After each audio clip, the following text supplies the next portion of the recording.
Darkness. The sound of distant war drums. Heavy breathing. Dust rising across an African battlefield. Thousands of warriors standing completely silent. One command. And suddenly an entire army moves like a living weapon. Not chaos. Not fear. Precision. Deadly precision. Kingdoms collapse. Enemies run. Villages burn. And across southern Africa, one name spreads like a nightmare. Shaka. A king so feared that rival tribes abandoned their homes before his warriors even arrived. A military genius who transformed ordinary fighters into one of the most terrifying armies in history. But Shaka Zulu was not born powerful. He was mocked, rejected, humiliated, an unwanted child who grew up with nothing. And yet somehow, that rejected boy would rise to build an empire through blood, fear, discipline, and war. This is the story of the warrior king who changed African history forever. This is the rise of Shaka Zulu. Intro sequence. Before European colonizers controlled much of Africa, before modern borders existed, southern Africa was a land of rival clans, cattle kingdoms, warriors, and survival. Life was brutal. Power meant everything. And weakness meant death. Among these small tribes was a little-known clan called the Zulu.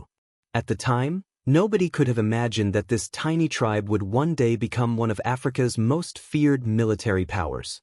And the man responsible for that transformation was a boy nobody respected. Chapter 1. The Rejected Child.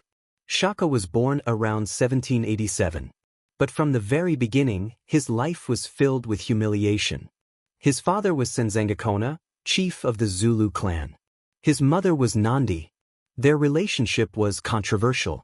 Some stories say Shaka's birth was considered shameful. Others say his parents were never officially married. What matters is this. Shaka and his mother were treated like outsiders. Rejected. Cast away. As a child, Shaka grew up facing hunger, insults, and violence. Other children bullied him relentlessly. But the suffering hardened him. Every humiliation became fuel. Every insult became motivation. And slowly, the rejected boy began transforming into something dangerous. Something cold. Something unstoppable. Shaka became obsessed with strength. With discipline. With survival. And most importantly, with war. Chapter 2. The Making of a Warrior. As Shaka grew older, he joined the army of the powerful Mthethwa kingdom under the leadership of Dingiswayo. This changed everything. For the first time in his life, Shaka found purpose. The battlefield became his home. And very quickly, people noticed something terrifying about him. He was fearless. While others hesitated, Shaka attacked. While others defended, Shaka hunted. He trained harder than everyone else. Ran farther.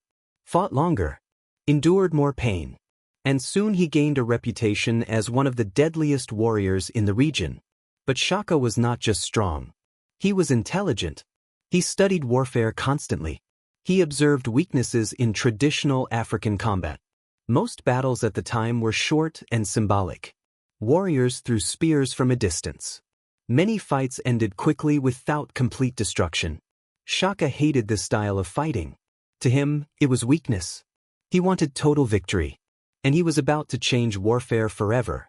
Chapter 3. The Weapon That Changed Africa. Traditional spears were designed for throwing. But Shaka believed throwing weapons wasted time. He wanted warriors to kill up close. Face to face. So he introduced a terrifying new weapon. The Ikwa. A short stabbing spear designed for brutal close combat. Unlike long throwing spears, this weapon forced warriors into deadly hand-to-hand battle. The sound it made when pulled from the body supposedly inspired its name. Ikwa. And that was not the only change. Shaka redesigned shields. Improved training. Increased speed. Strengthened discipline. His soldiers marched barefoot across sharp terrain to harden their feet. Training became merciless. Weakness was punished. Cowardice was unacceptable. Slowly, Shaka transformed ordinary tribesmen into professional killers. And Africa had never seen anything like it. Chapter 4. The Bull Horn Formation. Then came Shaka's most terrifying innovation, a battle tactic so effective that enemies often stood no chance. The famous bull-horn formation. The army was divided into 3 parts: the chest, the horns, and the loins. The chest attacked directly, forcing the enemy into battle. Meanwhile, the horns moved around both sides like a trap, closing in, surrounding the enemy completely.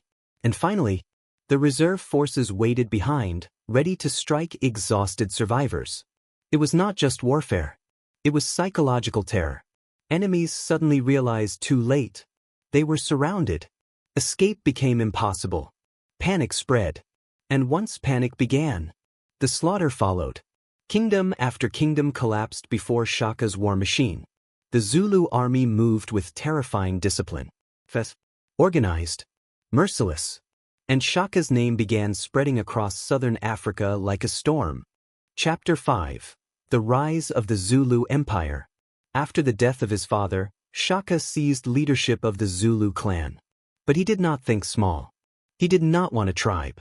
He wanted an empire.